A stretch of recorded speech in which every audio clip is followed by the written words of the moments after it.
hablando de Donald Trump, el mundo se pregunta qué puede salir de la reunión de Donald Trump y Kim Jong-un, quienes se juegan la paz nuclear, para lo cual tenemos en línea a una excelente analista internacional reconocida en Occidente, como es Beatrice Rangel. Beatrice, buenos días, adelante, ¿cómo estás?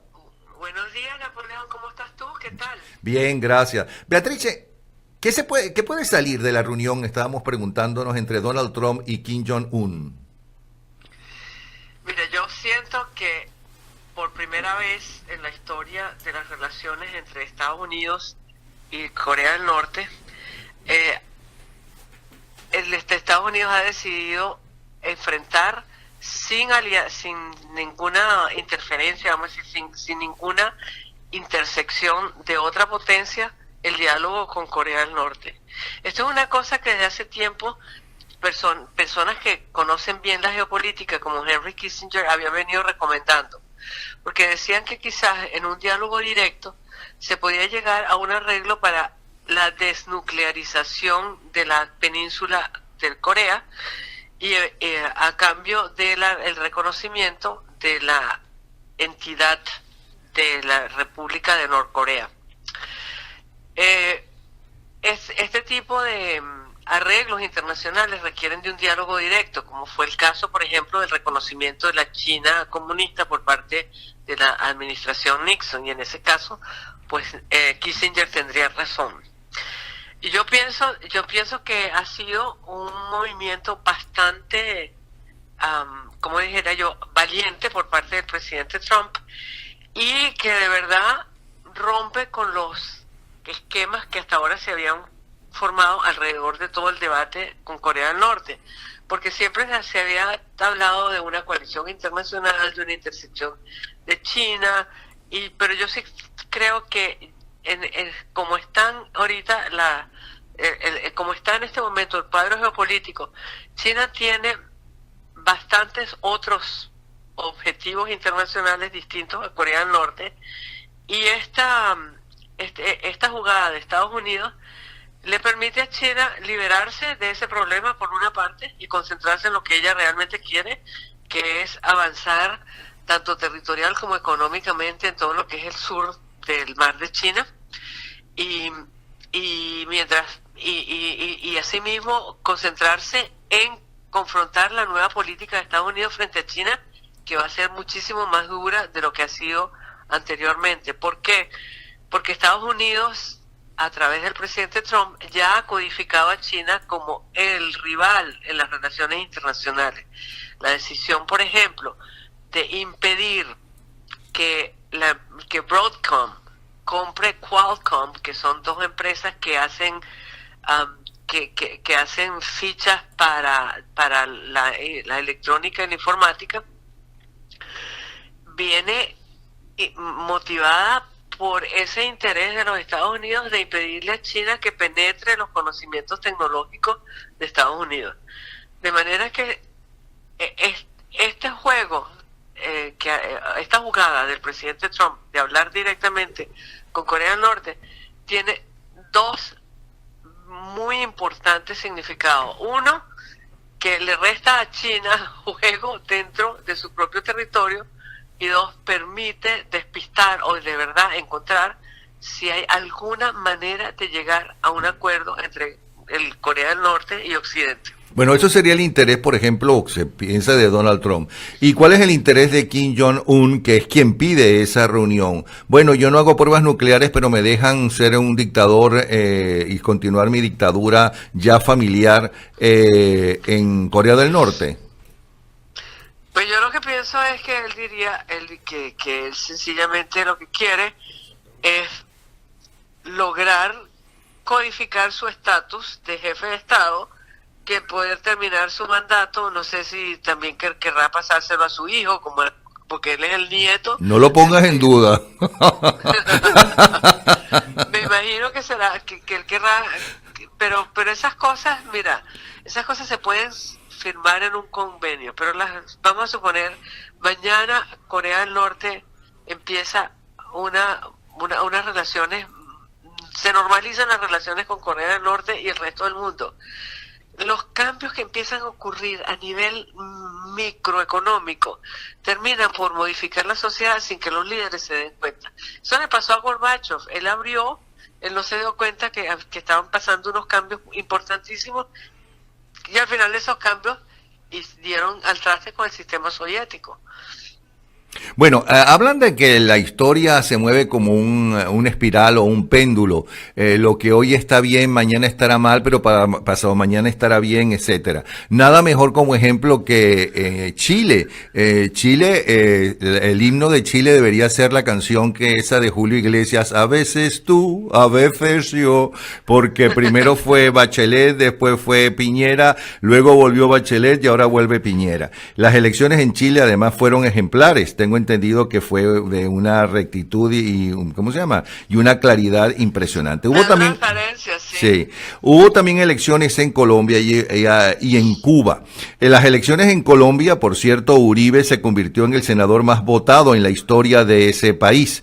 ¿Qué se puede esperar después de estas elecciones de miembros del Senado y la Cámara de Representantes? ¿Han dicho algo en concreto sobre el futuro inmediato y el próximo presidente que podría tener Colombia, si se van ahora hacia la derecha o continúan en la izquierda? No, mira, yo creo que como tú bien apuntas, es una vuelta del péndulo. Colombia ha sido un país dentro de los 5 excepciones de América Latina donde el Estado de Derecho había pesado mucho. Los otros países son Chile, Uruguay, Costa Rica y Perú. Pero Colombia recientemente, 2 fenómenos la habían apartado de ese sendero hacia el Estado de Derecho. Uno obviamente es el narcotráfico y el otro es la corrupción. Pero yo creo que el pueblo colombiano se dio cuenta que ese desvío ese desvío del Estado de Derecho nos está afectando como democracia y está afectando también su economía. Por lo tanto, creo que es un regreso al Estado de Derecho.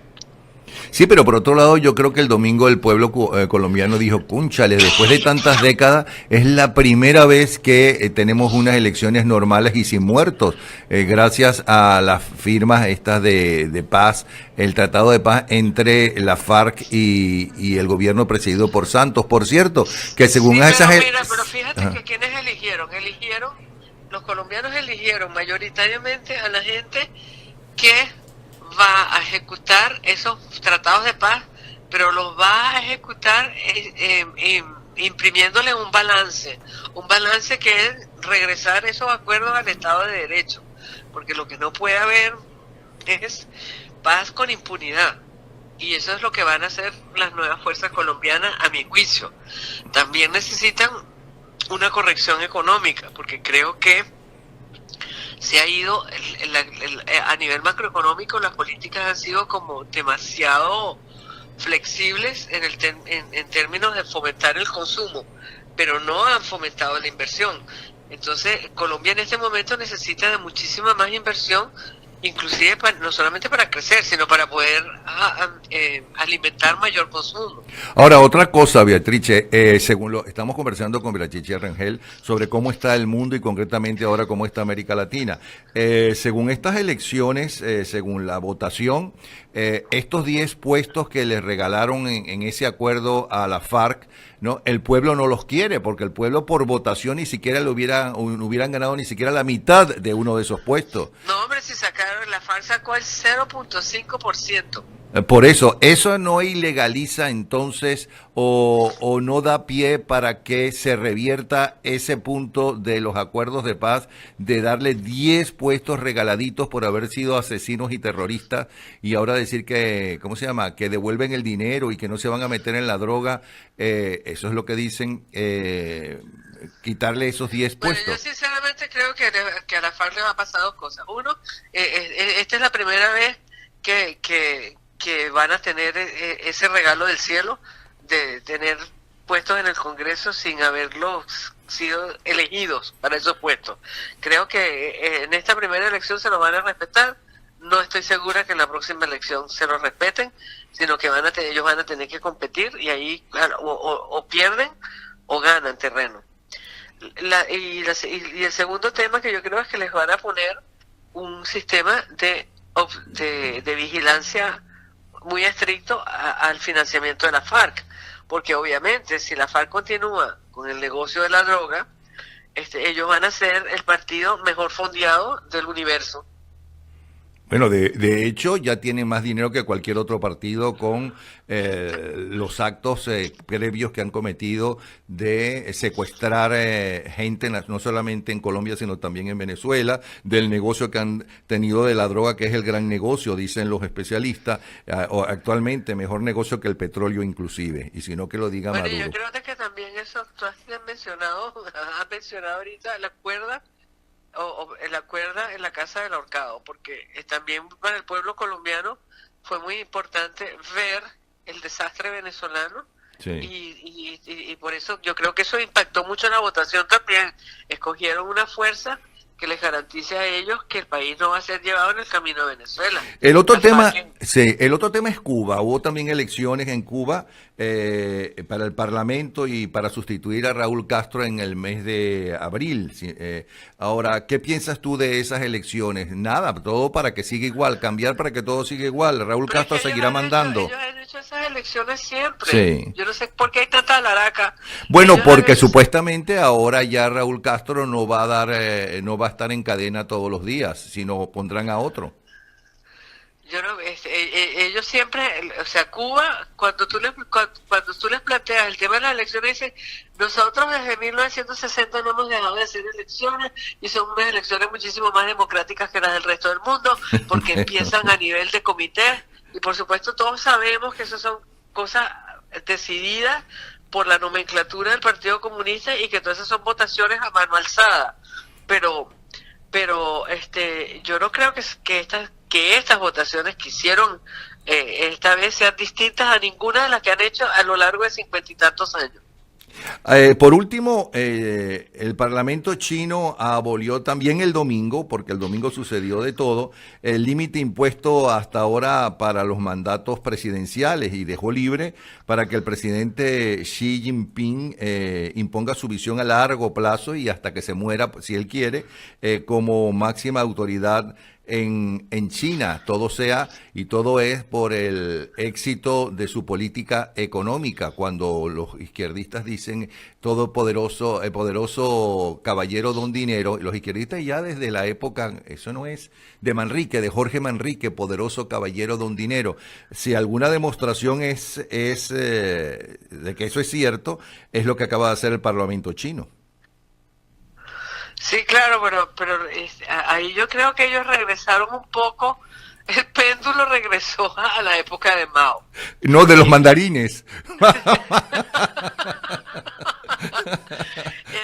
No sé si en política económica, pero obviamente en términos políticos generales regresaron a la época de Mao, donde hay un solo líder y ese líder es vitalicio. Me imagino que detrás de todo eso está también una visión de los chinos que las transformaciones que ellos quieren llevar a cabo, es decir, porque ellos cambiaron su modelo de desarrollo de ser un modelo basado en las exportaciones, un modelo basado en la demanda agregada interna. Y para ello tendrían que acelerar la urbanización y tendrían que es decir, darle mayores estímulos al crecimiento de la clase media. Y me imagino que lo que está pasando es que ese proceso va muchísimo más lento de lo que ellos creían y que piensan que tienen que mantener o sea, que unos límites a los periodos de gobierno de Xi Jinping son un obstáculo para que las políticas se mantengan. Pero la verdad verdadera es que yo creo que si las políticas, cuando son buenas, se las mantiene la propia sociedad civil. Es decir, cuando tú hablas con los chinos, tú ves que a partir de Deng Xiaoping hay un apoyo muy grande a las políticas públicas. Y no necesariamente Deng Xiaoping se quedó toda la vida, sino él al contrario, él fue el que estableció los límites. Entonces vamos a ver cómo esto resulta, porque si resulta bien, Xi Jinping a lo mejor sale endiosado, pero también puede pasar que venga una racia porque las políticas económicas fallen y el propio Comité Central ponga término a su mandato. Y aunque es la tercera vez que te voy a decir, y por último, perdóname, pero no podemos estar hablando contigo sin hablar de Venezuela. Hace unos minutos estábamos hablando con una vidente, América Sánchez, y nos dijo que vienen buenas noticias para Venezuela, pero como eso lo estoy escuchando desde hace tiempo, quisiera saber cuáles son esas buenas noticias, que no pongo en duda la palabra de América, pero a lo mejor son diferentes a las que una quiere. Uno quiere unas noticias de que el régimen desaparezca. ¿Qué piensas tú de lo que está pasando en Venezuela? ¿O crees que pasará lo mismo que en Cuba, que desde el 59 tienen la misma tiranía? Mira, el problema de Venezuela es que no es un problema solamente político, es un problema penal, porque es que los individuos que están gobernando Venezuela son criminales comunes, es decir, son tipos que son accesorios del narcotráfico y de una cantidad de lavado de dinero, o sea, son parte integral de una red inmensa que hay en el mundo del crimen organizado. Entonces, lidiar con este fenómeno es muchísimo más complejo que lidiar con una dictadura, una de las dictaduras tradicionales de América Latina. Esta no es una dictadura tradicional, esto es el crimen organizado que ha tomado un país. Eso ya lo hemos visto en otras regiones del mundo. Somalia, por ejemplo, cuando Somalia se tribaliza y empiezan los pleitos entre las tribus, al final entra el crimen organizado, hace eso una plataforma, de ahí salen una cantidad de iniciativas de piratas para atacar la Marina Mercante Internacional y bueno, ahí se establecen plataformas para el crimen cibernético, ahí en Somalia se establecen también plataformas para el lavado de dinero, etcétera. En Venezuela está pasando exactamente lo mismo. Entonces, el tratamiento del tema de Venezuela tiene que ser distinto al que se ha dado a las dictaduras tradicionales. Yo la verdad es que no veo por ningún lugar buenas noticias sobre Venezuela, porque salvo que la comunidad internacional decida actuar usando uno de los mecanismos de que dispone, como por ejemplo la Convención de las Naciones Unidas contra el Crimen Organizado Transnacional, mejor conocida como la Convención de Palermo, y decida es pedirle autodetención a todos estos individuos y aprenderlos, yo no veo cómo se va a resolver el problema venezolano, de verdad. Pues muchísimas gracias, Beatrice Rangel, analista internacional. Muchas gracias por atender nuestra llamada. ¿Sí? Un abrazo, gracias un millón y saludos a toda tu audiencia, que me la imagino en millones, porque la verdad es que tú eres una de las pocas personas que mezcla entretenimiento con información de una manera magistral. Gracias. Bueno, gracias a ti, Beatrice. Muchas gracias. Saludos, les habla Napoleón Bravo para invitarles a que nos sintonicen a través de aevestereo.com todos los días de lunes a viernes a las 8 de la mañana en 24 horas radio. También todos los días, 4 veces al día, de lunes a viernes, en tal día como hoy, en diferentes horarios, en la mañana y en la tarde. Y los fines de semana, sábado y domingo, desde las 3 de la tarde y hasta las 6, en nuestro programa de todos los años. Gente en ambiente, lo mejor de nuestra vida. aevestereo.com.